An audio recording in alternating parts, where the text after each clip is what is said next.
An adjective is a word that modifies a noun or a pronoun by describing that word or by limiting its meaning.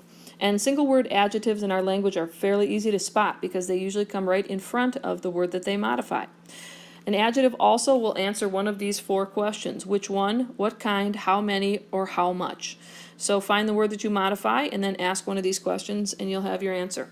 So let's look at these two sentences here. The spotted bass darted into the thick weeds. In this first sentence, we've got a noun, bass, we've got another noun, weeds, and there are some words in front of them. Odds are that they're adjectives. So let's put it to the test. So if spotted seems to modify or describe bass in some way. What kind of bass? A spotted bass. And same thing with thick. It seems to describe or limit the word weeds. What kind of weeds? Thick weeds. Now in our language we also have these other little words called articles.